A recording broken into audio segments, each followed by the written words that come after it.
सभी लोग हाथ जोड़ लीजिए, मंगलाचरण से प्रारंभ करेंगे। नमो अरिहंताणं, नमो सिद्धाणं, नमो आयर्याणं, नमो उवज्झायाणं, नमो लोये सर्वसाहुणम्। मंगलम भगवान वीरो, मंगलम गौतमो गणी, मंगलम कुंद कुंदाद्यो, जैन धर्मोस्तु मंगलम। सर्वमंगल मांगल्यम, सर्वकल्याणकारकम, प्रधानं सर्वधर्माणां, जैनं जयतु शासनम्, जैनं जयतु शासनम्। जैन धर्म, सनातन धर्म सदा काल के लिए जयवंत रहे, ऐसी हमारी मंगल भावना यहाँ पे हमने प्रारंभ में भाई मंगलाचरण के माध्यम से। देखिए, जो हम ये धर्म है हमारा, जो जैन धर्म है, भूमि का स्वरूप अगर हम थोड़ी कुछ बात करें तो जो अपना ये धर्म है वास्तव में वही हमारा रक्षक है, कोई और रक्षक नहीं है, हमारा कोई संबंधी हमारा रक्षक नहीं है। हम समझते हैं कि जो सामान्य जीव है, जो मिथ्या दृष्टि जीव है, वो ये समझता है कि हम कोई उपाय कर लें संसार में, या कुछ ऐसी व्यवस्था कर लें, या कोई ऐसे औजार अपने पास रख लें, हथियार रख लें जिससे हम अपना बचाव कर सकें। वास्तव में वो बचाव नहीं है, उसमें तो हमारा भय झलकता है कि हमें भय है इसलिए हम बच रहे हैं। अगर हमारा कोई रक्षक है तो वास्तव में वो धर्म ही है। पंक्तियां भी बहुत सुंदर आती हैं। चिर रक्षक धर्म हमारा हो धर्म हमारा चिर साथी, जग में न हमारा कोई था, हम भी न रहे जग के साथी। कहाँ की पंक्तियां हैं ये है पंडित जुगल किशोर जी मुख्तार द्वारा रचित देवशास्त्र गुरु की पूजन, केवल रवि किरणों वाली पूजन की जयमाला की 12 भावनाओं में से पंक्ति है धर्म भावना की। क्या कह रहे हैं? चिर रक्षक धर्म हमारा हो धर्म हमारा चिर साथी। चिर मतलब क्या होता है? चिर माने होता है स्थायी, हमेशा के लिए, सदा काल के लिए। देखा जाए तो चिर मतलब होता है दीर्घकालीन, दीर्घ काल के लिए जो बना रहे। तो दीर्घकालीन अगर कोई हमारी रक्षा करने वाला है तो भैया वो धर्म ही है। हो धर्म हमारा चिर साथी, और वो ही हमारा साथी होना चाहिए जो हमारी रक्षा करे। कब रक्षा करे? अंत में रक्षा करे या जीवन भर रक्षा करे? जीवन भर रक्षा करे। जो जीवन भर रक्षा करेगा वो अंत समय में भी रक्षा करेगा, लेकिन सबसे पहले उसको हमें अपना कवच बनाना पड़ेगा। हमें उसको अपना, उस धर्म को अपना कवच बनाना पड़ेगा, तभी तो वो हमारी रक्षा करेगा। नहीं तो जीवन जी कवच मतलब अपनाना पड़ेगा उसको। जब तक हम अपनाएंगे नहीं तब तक वो हमारा कैसे धर्म रह सकता है। फिर कह रहे हैं जग में न हमारा कोई था, हम भी न रहे जग के साथी।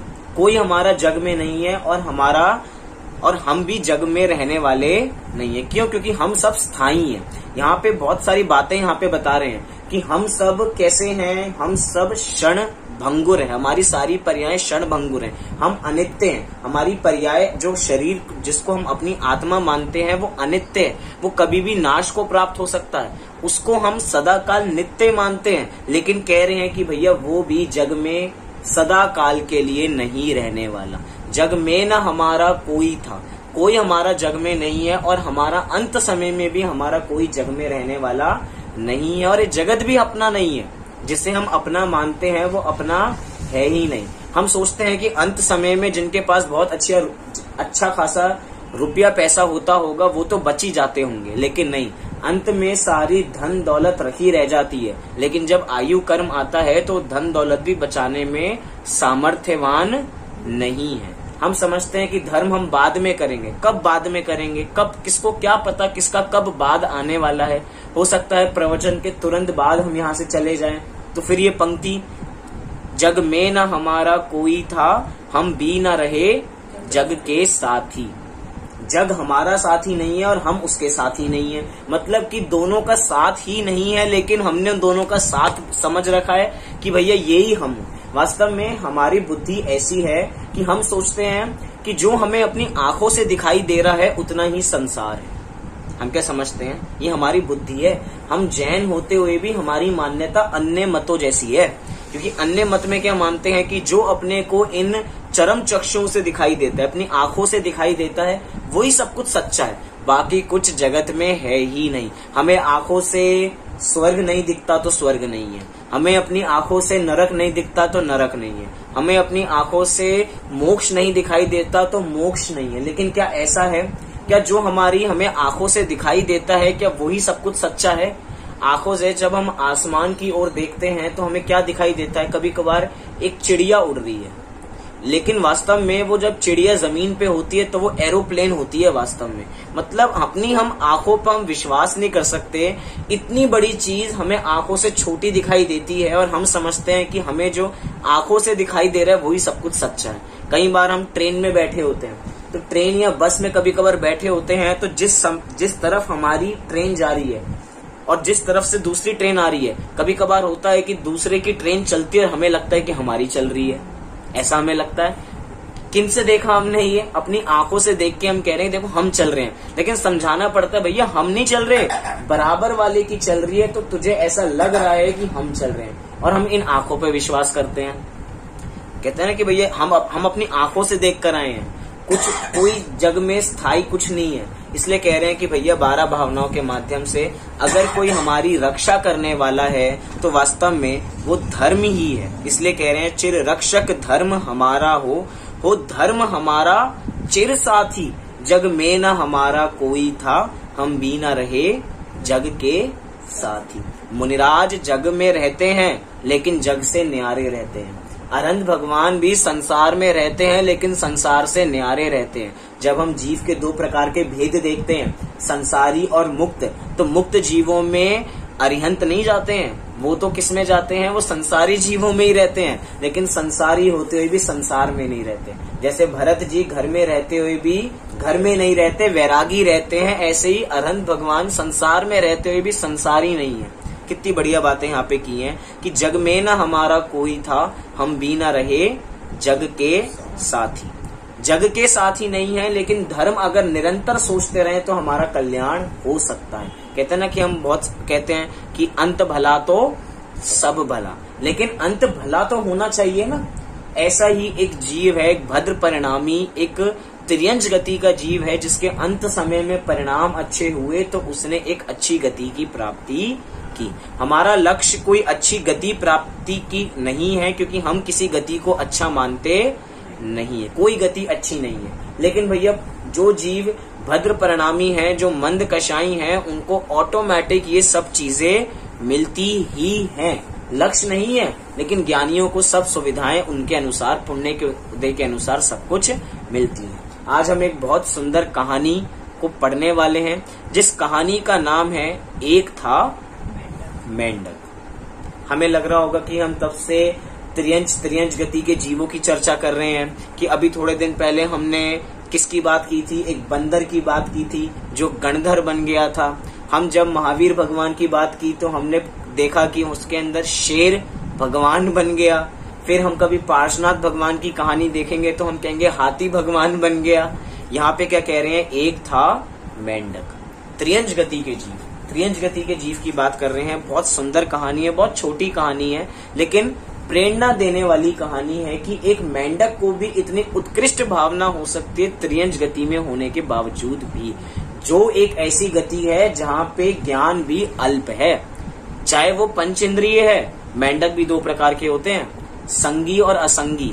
संगी पंचेंद्रिय भी होते हैं और असंगी पंचेंद्रिय भी होते हैं। लेकिन जो संगी पंचेंद्रिय हैं उसके बावजूद भी क्या है, ज्ञान तो जो मनुष्य हैं उनकी अपेक्षा से थोड़ा कम ही होता है। लेकिन उसके बावजूद भी ऐसी उत्कृष्ट भावना की देव दर्शन की भावना कैसी उसको होती है, आइए इस कहानी के माध्यम से देखते हैं। ये कहानी कब की है? 2500 वर्ष पहले की ये कहानी हम देखने जा रहे हैं। अब कल्पना करने बैठ जाओ कि हम 2500 वर्ष पूर्व महावीर भगवान की नगरी के अंदर विराजमान है, जहाँ पे भगवान महावीर का समव शरण लगा हुआ है। वो राजगृही नाम की नगरी जहाँ पे भगवान का समव शरण विहार करते करते पहुंचा है, और वहीं पे क्या होता है आइए कहानी के माध्यम से देखते हैं। 2500 वर्ष पहले की बात है, जिस समय भगवान महावीर इस भारत भूमि पर विचरण करते थे और धर्म का उपदेश देते थे। ये वही भगवान महावीर हैं जिनकी अभी क्या आने वाली है, महावीर जयंती आने वाली है। 25 तारीख की है महावीर जयंती, उसके दिन भी हम चर्चा करेंगे। लेकिन अभी इस भारत भूमि पर वो विचरण कर रहे थे और धर्म का समो शरण के माध्यम से, दिव्य ध्वनि के माध्यम से उनका उपदेश चल रहा था। महावीर प्रभु एक बार राजगृही नगरी में पधारे। राजगृही नगरी बहुत ही रमणीय थी। वहां श्रेणिक राजा राज्य करते थे। वे राजा जैन धर्म के महान भक्त थे। एक दिन माली ने आकर राजा को समाचार दिया कि नगरी के पास व्यवहार पर्वत पर महावीर प्रभु पधारे हैं, अर्थात उनका केवल ज्ञान वो विहार करते करते उनका समो शरण उस पर्वत के पास पहुंचा है। श्रेणिक राजा ये सुनकर बहुत खुश हुआ और माली को बहुत इनाम दिया और नगरी में ढिंडोरा पिटवाया कि महावीर प्रभु पधारे हैं, महावीर प्रभु पधारे हैं, सभी लोग उनके दर्शन के लिए चलो, उनके उपदेश सुनने के लिए चलो। इससे हमें क्या सीख मिलती है कि अगर हमारा कोई हित का कार्य हो तो उसको मात्र अपने तक सीमित मत रखो, उसको ज्यादा से ज्यादा फैलाव करो, उसको ज्यादा से ज्यादा प्रचार करो। हम कहते हैं ना कि हमारा लक्ष्य क्या है, पहला आत्मानुभूति और दूसरा तत्व प्रचार, कि हम तत्व को प्रचार प्रसार करेंगे, ना केवल पंचम काल के अंत तक, छठे काल के अंत तक भी। अगर जैन धर्म तो सदा काल बना रहेगा ना, क्योंकि जैन धर्म तो वस्तु स्वरूप का नाम है, वस्तु स्वरूप कभी खत्म नहीं होगी तो जैन धर्म कभी खत्म नहीं होगा, ऐसा सनातन धर्म है। तो अंत तक भी जहां तक है धर्म जयवंत रहेगा। लेकिन भैया कैसे रहेगा, जब हम उसका प्रचार प्रसार करेंगे। राजा ने ढिंडोरा पिटवा दिया कि भैया महावीर भगवान आए हैं, चलो सभी। जिन लोगों को नहीं पता था तो राजा जा रहे थे तो उनके देख देख के उनके पीछे चलने लगे। मतलब कि जो हित का कार्य हो उसमें सभी साधर्मियों को एक साथ जोड़ना चाहिए। ऐसा नहीं, थोड़े दिन पहले उदाहरण दिया था कि जो सबसे क्लास का टॉपर होता है वो कभी अपनी चीजें दूसरों से शेयर नहीं करता, अपने नोट्स दूसरे को देना पसंद नहीं करेगा। क्यों? क्योंकि अगर दूसरा भी मेरी तरह अच्छे नंबर ले आया तो क्या होगा। लेकिन नहीं भैया, ये तो ऐसा धर्म है जिसको जितना बढ़ाओ उतना बढ़ता है। जैसे ज्ञान है, ज्ञान धन कैसा है कि जिसको जितना बांटोगे उतना ही बढ़ने वाला है। ऐसे ही कह रहे हैं भैया जैन धर्म है, इसको फैलाओ, महावीर भगवान की समो शरण आए, सबको बताओ। ऐसे ही प्रवचन हो रहे हैं, पूजन हो रही है या कोई कार्यक्रम हो रहा है, सब तक सूचना पहुंचनी चाहिए। महावीर प्रभु पधारे हैं, सभी लोग उनके दर्शन के लिए चलो, उनके उपदेश सुनने के लिए चलो। राजा हाथी के ऊपर बैठकर भगवान के दर्शन के लिए निकले। बाजा बजाने वाले ने ढोल खूब जोर जोर की बजाया और जो उनका माली था, जिसने बताया था कि भैया यहाँ पे समो शरण आया हुआ है, तो उस माली को उन्होंने खूब भेंट किया कि भैया तुमने हमें इतना शुभ समाचार दिया है। तो उनको उनकी मनपसंद, उन राजा ने उनको उनकी चीज दे दी। तो बाजा हर जगह बजने लगे। राजा के साथ हजारों नगरजन दर्शन के लिए जा रहे थे। यह सब देखकर एक मेंढक के मन में भी ऐसा भाव आया कि मैं भी भगवान के दर्शन के लिए जाऊं। अब थोड़ा यहाँ पे रुकते हैं, थोड़ा पॉज लेते हैं। किसको विचार आया?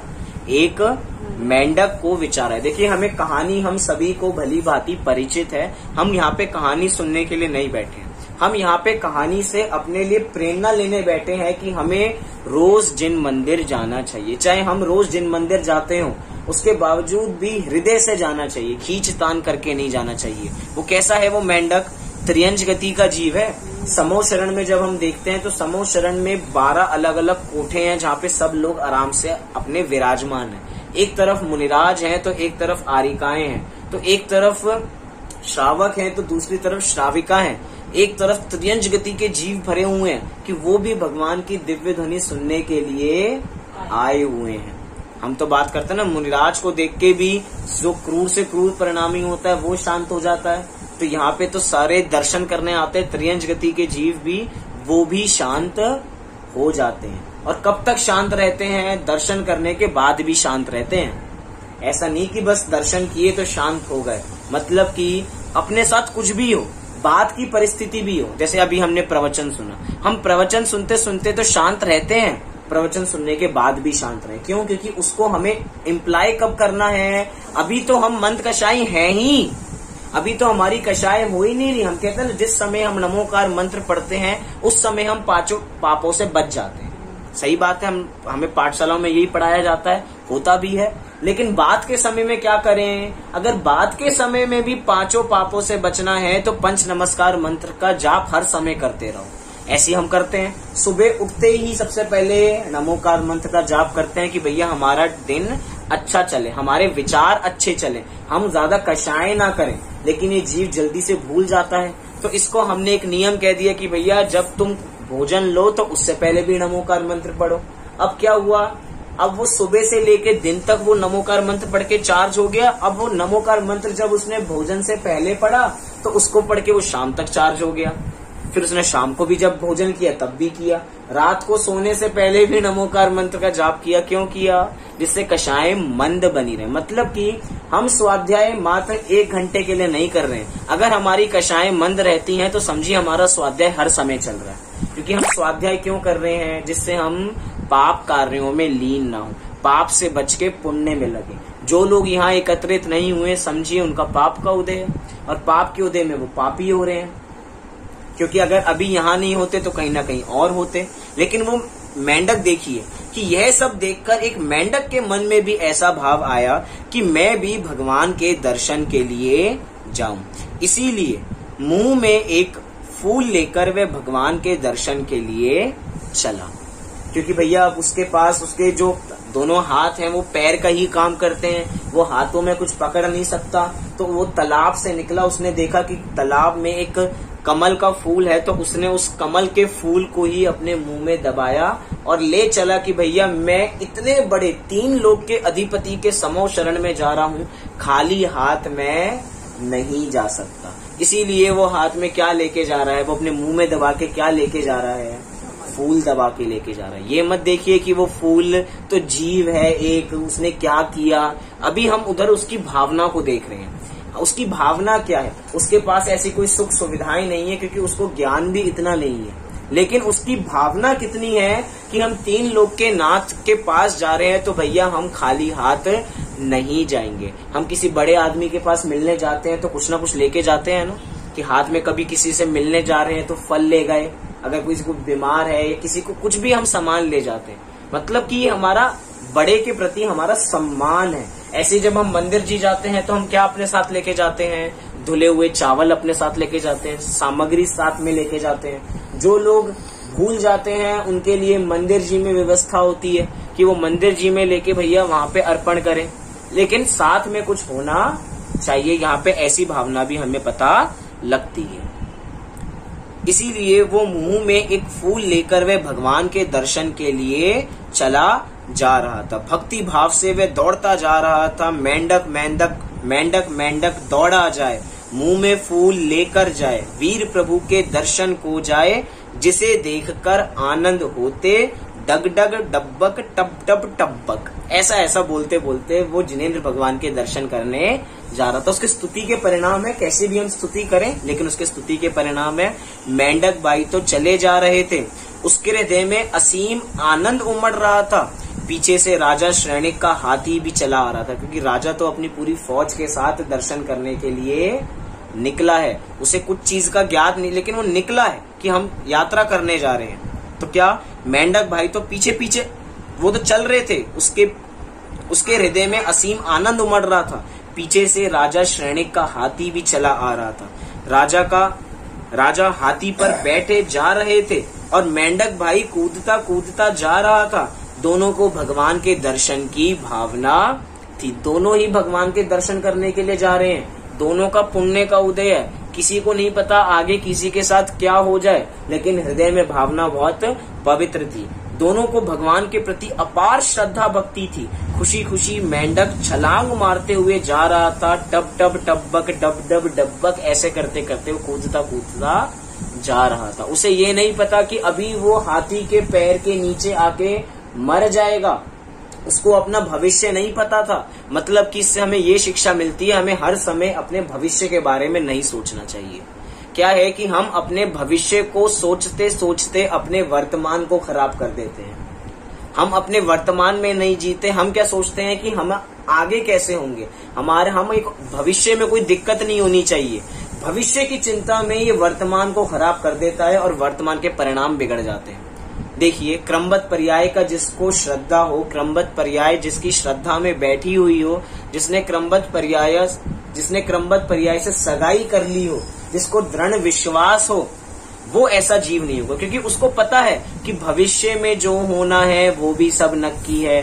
भूत का तो नक्की है ही है, वर्तमान का भी नक्की है, और भूत में जो भी होना है वो सब केवल ज्ञानी के ज्ञान में आ रहा है। वो सारी पर्याय क्रम से व्यवस्थित जमी हुई है। उस मेंढक को भविष्य के परिणाम नहीं आ रहे कि भैया, उसे एक बार ये विचार नहीं आ रहा कि समो शरण है भैया, समो शरण में 20,000 सीढ़ियां होती हैं। वो मेंढक है। सोचो, मेंढक कितने छोटे छोटे कदम रखेगा, कूद कूद के जाएगा, और उसको कितनी दूर जाना है। राजा तो अपनी सवारी पे बैठ के जा रहा है, उसको कोई टेंशन नहीं है। वो तो हाथी पे है, हाथी बड़े बड़े कदम रख के पहुंच जाएगा।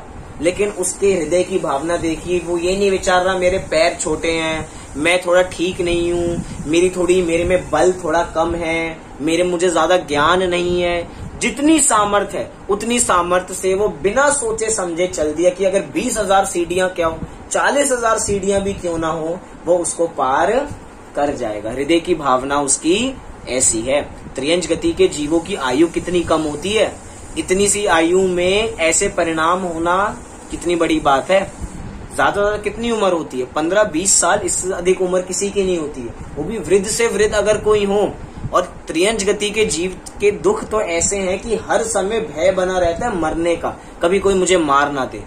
हर समय डरते हैं। उसके बावजूद भी धर्म की भावना होना।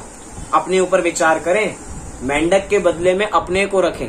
क्या हमें कोई ऐसी प्रतिकूलता है? अगर नहीं है, उसके बावजूद भी जिनेंद्र दर्शन करने नहीं जा रहे हैं, जिन दर्शन करने नहीं जा रहे हैं, तो विचार करना हमारे अभाग्य की महिमा पंडित जी से तो कही नहीं जाती है, जिनवाणी भी नहीं कह सकती हमारी अभाग्य की महिमा, कि सारी हमारी इंद्रियां पूरी पूर्ण है, उसके बावजूद भी मंदिर ना जाए तो नरक पास समझना। ऐसा बड़ा बहुत प्रसिद्ध वाक्य है। क्या कह रहे हैं? खुशी खुशी मेंढक छलांग लगाते हुए जा रहा था। उसको आसपास का कोई भान नहीं था। एक ही धुन थी कि वीर प्रभु का दर्शन करूं। इतने में राजा के हाथी का पैर उसके ऊपर पड़ गया। उसको तो एक ही धुन थी कि मैं वीर प्रभु के दर्शन करूं। इतने में ही क्या हुआ? राजा का जो हाथी का पैर था वो भी जा रहा था, हाथी भी जा रहा था। अब हाथी तो ऊपर देख के चल रहा है और हाथी का इतना बड़ा पैर उस कोमल से मेंढक के ऊपर पड़ गया और उसने वहीं पे अपनी देह को छोड़ दिया। लेकिन मरते दम तक उसके विचार यही थे कि मुझे वीर प्रभु के दर्शन करने। वो भक्ति में अंधा हो गया था। कैसा अंधा हो गया था? उसे ये नहीं दिख रहा था कि पीछे से कौन आ रहा है, पीछे से इतना बड़ा हाथी चला आ रहा है। वो तो आगे बढ़ा जा रहा है। पुण्य का उदय है कि उसको दर्शन करने को मिल रहे हैं। हम बहुत सुंदर भजन गाते हैं, बहुत सुंदर स्तुति गाते हैं। अति पुण्य उदय मम आयो, क्या है आगे? प्रभु तुमरा दर्शन पायो। बल्कि आज उल्टा हो रहा है। अति पुण्य उदय मम आयो, मुझ मर्सिडीज गाड़ी है पायो, मुझे बहुत बड़ा बंगला है पायो। अति पुण्य उदय मम आयो, हम मर्सिडीज पायो। जब विशेष प्रकार का कर्म का उदय आया, जब पुण्य कर्म का उदय आया, तो जिनेंद्र भगवान के दर्शन करने को मिले हैं। ये तो मात्र पुण्य के उदय से दर्शन करने को मिल गए। लेकिन हमने बहुत प्रसिद्ध, जब हम मंदिर में बार बार प्रवचन करते थे तो पंक्ति कहते थे ना कि मंदिर में आना तो पुण्य का काम है, प्रवचन में बैठना तो पुण्य का उदय है, लेकिन प्रवचन को अंदर बिठाना ये पुरुषार्थ का काम है। जिनेंद्र भगवान के दर्शन करना पुण्य का उदय है, लेकिन जिनेंद्र भगवान के दर्शन करके निज के दर्शन करना ये पुरुषार्थ का काम है। मतलब कि पुण्य के उदय पे ज्यादा खुश मत होवो। हम पुण्य के उदय पे ज्यादा फूल जाते हैं कि हमारा पुण्य का उदय ऐसा है कि हमें सारे सुख संयोग सब कुछ मिला हुआ है, हमें कोई चिंता करने की जरूरत ही नहीं है। भैया पुण्य के उदय पे फूलो मत। अगर पुण्य का उदय हो, पुरुषार्थ ना हो, तो पुण्य का उदय व्यर्थ है। उन संयोगों को अगर हित के मार्ग में ना लगाएं तो संयोग पाप में ही जाने वाले हैं, जाते हैं। पैसा पाप से आता है और कहा जाता पुण्य से आता है, और खर्च पाप में होता है। ऐसा सा वाक्य है, सिंपल सी बातें हैं, लेकिन विचार करें। लेकिन वो मेंढक कैसा है, उसे एक धुन है कि मुझे तो वीर प्रभु के दर्शन करने हैं। इतने में राजा के हाथी का पैर उसके ऊपर पड़ गया। अरे रे, मेंढक के ऊपर हाथी का पांव, फिर वह कहाँ बचने वाला है, और वो बचा नहीं। मेंढक तो मर गया। मेंढक मेंढक दौड़ा जाए, वीर प्रभु की पूजा को जाए। रास्ते में वह मर गया, मर कर वह देव हुआ। अब उसको थोड़ी अच्छी गति मिली है। देखिए, अच्छी तो गति कोई नहीं होती है, लेकिन प्रथमा नियोग की शैली में हम उस गति को एक बार को भली कह सकते हैं। वस्तु स्वरूप के हिसाब से कोई गति अच्छी होती नहीं है। उसकी मंद कषाय थी, तो मंद कषाय के कारण में मरकर देव हुआ। मेंढक तो हाथी के पैर के नीचे दब गया और मर गया, परंतु मरते मरते भी भगवान की पूजा करने की भावना उसने छोड़ी नहीं। इसीलिए इस भावना पूर्वक मरकर वह देव हुआ। उस देव की बनने की कारण बताया। वो देव क्यों हुआ? क्योंकि उसको अंत समय में भी भगवान की पूजा करने का भाव था। जिन भी मुनिराजों की समाधि होती है, जिन भी श्रावकों की समाधि होती है, वो कौन सी समाधि सार्थक है? जो समाधि समता में हो। देखा जाता है कि अंत समय में सब जीव पागल से हो जाते हैं। क्यों? क्योंकि शरीर साथ देता नहीं है, इंद्रियां साथ देती नहीं है। जो बोलना चाहते हैं वो बोल नहीं पाते हैं, जो देखना चाहते हैं वो देख नहीं पाते हैं, जो सुनना चाहते हैं वो सुन नहीं पाते हैं। कोई कार्य अपने अनुसार नहीं होता। उस समय कषाय मंद नहीं, उस समय कषाय तीव्र हो जाती हैं। चाहे उनके हितैषी क्यों ना हो, उनकी हित की बात क्यों ना सोच रहे हो, लेकिन भैया जो अंत समय में धर्म का सहारा नहीं लेंगे वो कैसे हो जाएंगे? वो पागल हो जाएंगे बिल्कुल, जिनको कुछ चीज सुहाएंगी नहीं। अभी तो वो मेंढक है, मेंढक को अंत समय में भी कैसी भावना जाग रही है? पूजा करने का परिणाम जाग रहा है कि मैं भगवान की दर्शन करने जा रहा हूँ, तो भैया हृदय में थोड़े परिणाम अच्छे होने चाहिए, ऐसा सोच के। मतलब कि सब लोग तैयार हो जाएं। हमें कहते हैं ना कि भैया अगर कोई जीव गड्ढे में गिर रहा है तो उससे सीखो। ऐसा नहीं कि भाई मैं भी गड्ढे में गिरूंगा फिर सीखूंगा। भैया दूसरों के अनुभव से काम लेना सीखो। हमारे आचार्य देव भगवंतों ने सब कुछ बता दिया। क्या बता दिया? कि भैया अंत समय में इंद्रियां शिथिल हो जाती हैं, धर्म का सहारा लेना है तो अभी ले लो, बाद में क्या पता सहारा लेने बचो ही नहीं। बहुत सुंदर बातें आती हैं कि जो जीव मतलब बेड पे पड़ा होगा और उसे कुछ पता नहीं होगा, अगर हम उसे एक उंगली दिखाएंगे तो एक का मतलब नहीं समझेगा हम क्या उसको बोलना चाह रहे हैं। लेकिन अगर जो तत्व ज्ञानी होगा, जिसने तत्व ज्ञान पढ़ा होगा, वो अंत समय में भी पढ़ा होगा और एक आंख से भी एक देख रहा होगा, तो उसको ये समझ में आएगा कि हम कह रहे हैं एक भगवान आत्मा होती है।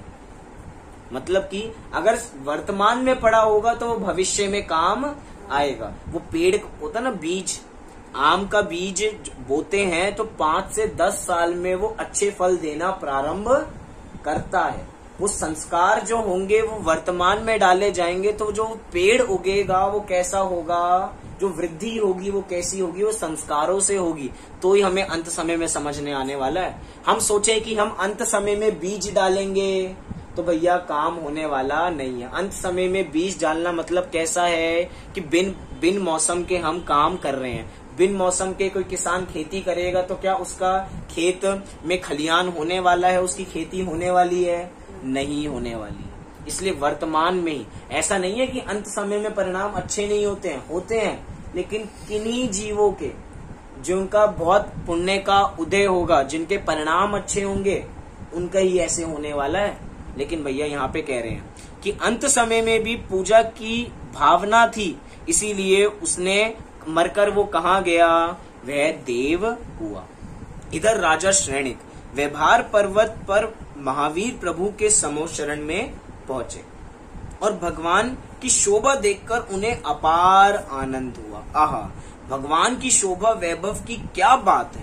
भगवान की सभा में गौतम गणधर और हजारों मुनि बैठे हैं, चंदना सती आदि 36,000 आरिकाएं बैठी हैं, लाखों श्रावक श्राविकाएं बैठी हैं, असंख्य देव देवियां हैं, सिंह और खरगोश, हाथी और हिरण, बंदर और सांप, सर्प और मोर, ये सभी बैठे हैं और भगवान की वाणी सुन रहे हैं। यहाँ पे देखिए जानवरों का भी कैसा जोड़ा बिठाया है।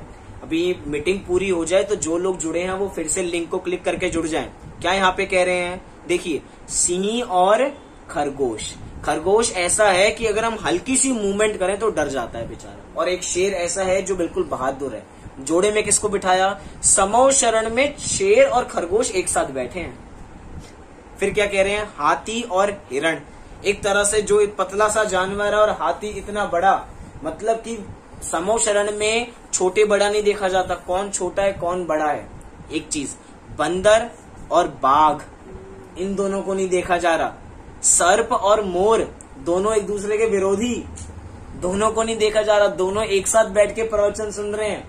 हम देखते हैं ना कि मंदिरों में, हमारे मंदिर में भी चित्र है कि एक पानी का प्याला है, उसी के अंदर वो गाय पानी पी रही है, उसी में शेर पानी पी रहा है, और दोनों एक तरीके से धर्म की वृद्धि कर रहे हैं, क्योंकि दोनों को एक दूसरे के प्रति बैर का परिणाम गुस्सा नहीं है एक दूसरे के प्रति।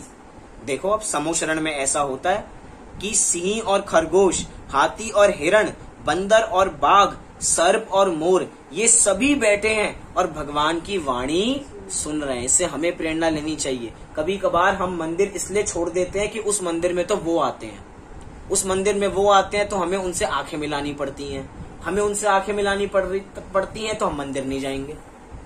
ऐसे निर्णय हम भावुकता में ले लेते हैं कभी कभार कि भैया वो आते हैं ना, वो उधर काम करते हैं, हमसे उनको देखा नहीं जाता, वो उसी समय पे आते हैं, हम भी उसी समय पे जाते हैं। ये भी तो ऐसे ही है, सर्प और मोर, दोनों में लड़ाई हो जाए लेकिन दोनों एक भावना से, समता के भावना से मंदिर जा रहे हैं। क्योंकि मंदिर तो भैया कषाय की भावना से जाना ही नहीं चाहिए, क्योंकि कषायों में जो भी कार्य किए जाएंगे, क्या कहा, कषायों में जो भी कार्य किए जाएंगे उससे पाप का बंद ही होने वाला है। मंदिर भी अगर तीव्र कषाय से जाया जाएगा तो पाप बंद होगा, पुण्य का बंद नहीं होगा। अगर हम मंदिर में दर्शन करने जा रहे हैं और अति क्रोध से जा रहे हैं, अति मान से जा रहे हैं, कहने को तो बाहर से फोटो खींचो, कैमरा निकालो सब अपना अपना, क्या लगेगा कि वो दर्शन करके आए हैं, और अंदर से देखो तो कषाय इतनी तेज है, और इतनी तेज है कि उधर जो जीव दर्शन करने जा रहा है उसका दर्शन करने में मन नहीं लग रहा, उसको अपनी प्रतिष्ठा नजर आ रही है, उसको कुछ नजर आ रहा है, उसको कुछ नजर आ रहा है। ऐसी चीजें चलती हैं। इसलिए कह रहे हैं भैया कैसे कैसे होना चाहिए। हमें इन जानवरों से भी हमें कुछ सीखने को मिलता है। कभी एक बहुत बढ़िया प्रकरण है कि हमें प्रकृति से क्या क्या सीखने को मिलता है, हमें पर्वत से क्या सीखने को मिलता है, हमें पवन से सीखने को क्या मिलता है, हमें बारिश से सीखने को क्या मिलता है, इस पे भी कभी बात करेंगे। लेकिन सभी लोग भगवान की वाणी सुन रहे थे। श्रेणिक राजा ने बहुत भक्ति से भगवान के दर्शन किए और शायिक सम्यक्त प्राप्त किया और तीर्थंकर नाम कर्म को बांधा। राजा श्रेणिक गए थे सुनने के लिए भैया। राजा श्रेणिक को भगवान की वाणी सुनकर शायिक सम्यक की प्राप्ति हो गई। अर्थात जिस भी जीव को सम्यक दर्शन होता है, सम्यक दर्शन में देशना लब्धि काम करती है। अगर जिस जीव को देशना लब्धि नहीं होगी उसको सम्यक की प्राप्ति नहीं हो सकती। हो सकता है वो देशना उन्होंने वर्तमान में सुनी हो सकता है वो देशना उन्होंने पूर्व में सुनी हो, लेकिन सुनी अवश्य होगी, जिसको हम अधिगमज और निसर्गत सम्यक दर्शन के नाम से जानते हैं। लेकिन सुनी अवश्य होगी। लेकिन मैं कहना चाहूंगा कि मात्र देशना से काम नहीं होगा। क्या कहा? मात्र देशना से काम नहीं होगा। देशना तो कितनी बार सुन चुके, लेकिन उस देशना की प्राप्ति, उस देशना की लब्धि आज तक नहीं की, इसीलिए हम करण लब्धि तक आज तक नहीं पहुंचे। मिथ्या दृष्टि जीव भी चौथी लब्धि तक पहुंच जाता है, प्रायोग्य लब्धि तक, मतलब उसको भी देशना की प्राप्ति तो हो जाती है, लेकिन करण लब्धि तक नहीं पहुंच पाता। क्योंकि चार चीजें जो हैं वो तो अपने ऊपर निर्भर है। एक देशना लब्धि तो है जो निमित्त के अधीन है, वो भी निमित्त के अधीन नहीं है। अगर अपना उपादान होगा तो देशना कहीं पे भी मिल जाएगी, अपना उपादान होगा तो दो मुनिराज ऊपर उतर के आ जाएंगे। सुनने वाला तो हो, अंदर पात्रता तो हो। सोचो, यहाँ पे बोलने वाला एक, सुनने वाले अनेक, और वहां पे क्या है, सुनने वाला एक, सुनाने वाले इतने। और किसको सुनाने आए हैं? शेर को सुनाने आए हैं। मतलब शेर की उपादानगत योग्यता ऐसी है कि निमित्त आसमान से भी उतर के आ जाते हैं, वो भी दो, एक नहीं दो, सुनाने वाले दो दो ऐसे निमित्त बन जाते हैं। लेकिन हमें निमित्तों की ओर दृष्टि नहीं देनी है, ना हम निमित्त को इकट्ठा करने में भागे, ना निमित्तों को जुटाने के लिए भागे। हमारा पूरा जीवन निमित्तों को जोड़ने में चला जाता है। हम सुखी कैसे होंगे, कोई बताओ मुझे। अगर हम संसारिक दृष्टि से देखें तो सुखी कैसे होंगे? पैसा होगा तो सुखी होंगे। हम पूरा जीवन पैसे को इकट्ठे करने में लगा देते हैं। लेकिन अगर थोड़ी फिलॉसफी समझे, कर्म फिलॉसफी, पैसा कैसे मिलता है? पुण्य के उदय से मिलता है। हम निमित्त को इकट्ठा करने में लगे हुए हैं कि हम ये कार्य कर लें तो हम पैसा आ जाएगा, हम ये कार्य कर लें तो हमें पैसा आ जाएगा। भैया हम निमित्तों को कितना जोड़ लें, वास्तव में वो निमित्त भी नहीं है। निमित्त की संज्ञा तो तब मिलती है जब उपादान हो।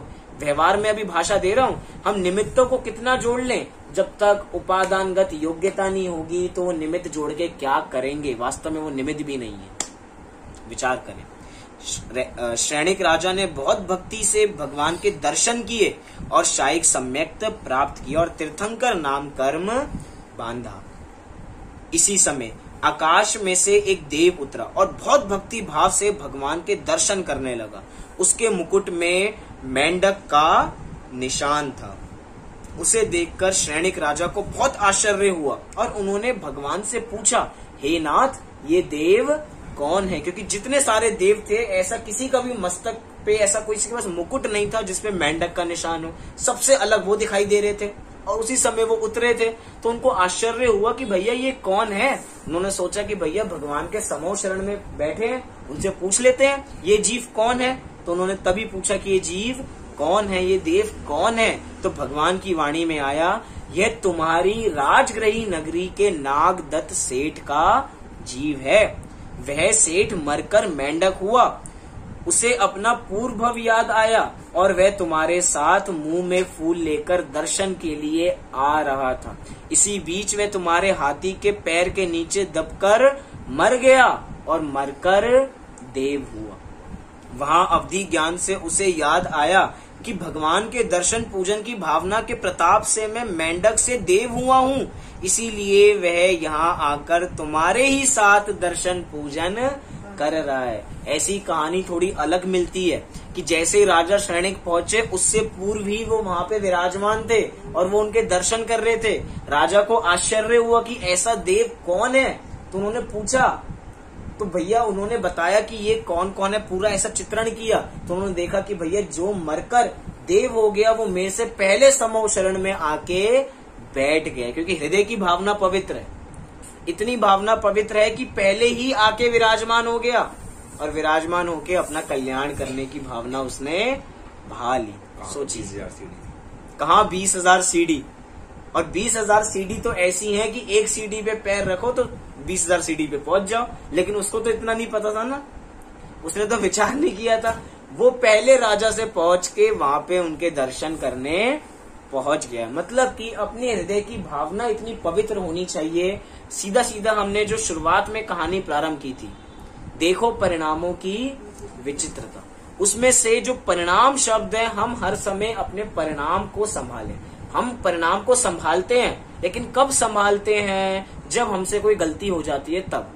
जब हम क्रोध कर लेते हैं तो हमें याद आता है कि भैया हमें क्रोध नहीं करना चाहिए था। जब हम कोई गलत काम कर लेते हैं तब हमें लगता है, तब हमें पश्चाताप होता है कि हमें ये काम नहीं करना चाहिए था। क्यों ना कुछ ऐसा काम करें कि जिसमें हमें पश्चाताप ही ना करना पड़े। गलती करके तो सबको लगता है, चोर चोरी करके आता है तो उसको भी लगता है कि मैं कुछ गलत काम कर रहा हूं। बाद में पछताना ही क्यों है? पहले ही ऐसा काम करें कि हमें कुछ ऐसा करना ही ना पड़े। भगवान के दर्शन पूजन की भावना के प्रताप से मैं मेंढक से देव बना हूँ, इसीलिए मैं आपके दर्शन करने के लिए आया हूँ। भगवान के श्री मुख से ये बात सुनकर उस देव को बहुत हर्ष हुआ और भगवान के उपदेश को सुनकर उसने भी सम्यक दर्शन की प्राप्ति की। अब देखिए, मेंढक को सम्यक दर्शन की प्राप्ति हो गई, मोक्ष की टिकट मिल गई उसे। मेंढक को, मेंढक से देव हुआ और देव को सम्यक दर्शन की गति हो, उसको सम्यक दर्शन की प्राप्ति हो गई, उसको एक रत्न मिल गया। इसलिए कह रहे हैं कि प्रिय पाठकों, तुम भी मेंढक के समान भगवान की भक्ति पूजा करके अपनी आत्मा को समझ लो और स्वर्ग मोक्ष को पाओ। यहाँ पे स्वर्ग की भावना नहीं है, लेकिन जो जीव पुण्य करते हैं उनको ऑटोमेटिक ये चीजें मिली जाती हैं। जो किसान खेती करता है उसको भूसा ऑटोमेटिक मिलता है। कोई किसान भूसे के लिए खेती नहीं करता है, भूसा तो फ्री में मिलता है। ऐसे ही जो जीव भगवान की भक्ति करेंगे उनको पुण्य तो फ्री में मिलने वाला है। जो उनके दर्शन करके खुद का दर्शन करेंगे उनको तो पुण्य मिलेगा ही, लेकिन मोक्ष भी मिलेगा जो निज के दर्शन करने वाले। देखिए यहाँ पे बात, पंक्ति देखिए, कहानी यहीं पे पूरी हो जाती है। लेकिन तुम भी मेंढक के समान भगवान की भक्ति पूजा करो। हमें मेंढक की तरह भगवान की भक्ति पूजा नहीं करनी है। ये नहीं है कि हम मनुष्य से त्रियंज बने और त्रियंज बन के फिर अपने मुंह में फूल लेके जाएं, फिर ऐसा काम करें। हमें इसकी आवश्यकता नहीं है। हमें क्या लगता है कि भैया, कभी कभार देखते हैं ना, शेर को सम्यक दर्शन हो गया तो इसको लगता है कि अपने सम्यक दर्शन से उस शेर के सम्यक दर्शन को कंपेयर करता है। मतलब कि उसको शेर की महिमा आती है कि उसने काम कर लिया और मैं काम नहीं कर पाया, मेंढक ने काम कर लिया और मैं काम नहीं कर पाया। भैया तुम मनुष्य हो, तुम में उससे ज्यादा सामर्थ्य है, तुम अपना कार्य करो, तुम उससे उसको मत देखो। जो उसका सम्यक दर्शन था वो उसके ज्ञान के हिसाब से था, वो उसकी श्रद्धा के हिसाब से था। तुम्हारा ज्ञान तो उससे भी अधिक है, तुम्हारा ज्ञान तो उससे भी अधिक है। हमें त्रियंश से अपने को कंपेयर ही क्यों करना है? कि हम बार बार कहते हैं, बहुत बार प्रेरणा देने के लिए ऐसे वाक्य कही भी जाते हैं कि पूछ वाले ने कर लिया, मूछ वाला नहीं कर पाया। लेकिन भैया हमें पूछ वाले से मूछ वाले को कंपेयर नहीं करना। उसका सम्यक दर्शन उसकी जाति का है, हमारा सम्यक दर्शन हमारी जाति का है। हमें अपना कल्याण करना है, क्योंकि मनुष्य ही है ना, मनुष्य ही संयम को अंगीकार कर सकते हैं। वो देव जो त्रियंश है वो संयम को अंगीकार नहीं कर सकता। वो देव सम्यक दर्शन को तो प्राप्त कर सकते हैं, लेकिन संयम को अंगीकार नहीं कर सकते। संयम को अंगीकार करना है, यहाँ पे ऐसी बात कही गई है। इसीलिए कह रहे हैं कि भैया हम भक्ति पूजा करें, हृदय से करें, भगवान की भक्ति भावना भाएं, तो हमारा भी कल्याण अवश्य होगा ही होगा। लेकिन उसके लिए हृदय में पवित्र भावना होनी चाहिए। इसीलिए हम सभी देव दर्शन करें, देव दर्शन कर निज दर्शन करें। इसी मंगल भावना से अभी की बात को पूरी करते हैं। सभी लोग 9 बार नमोकार मंत्र का पाठ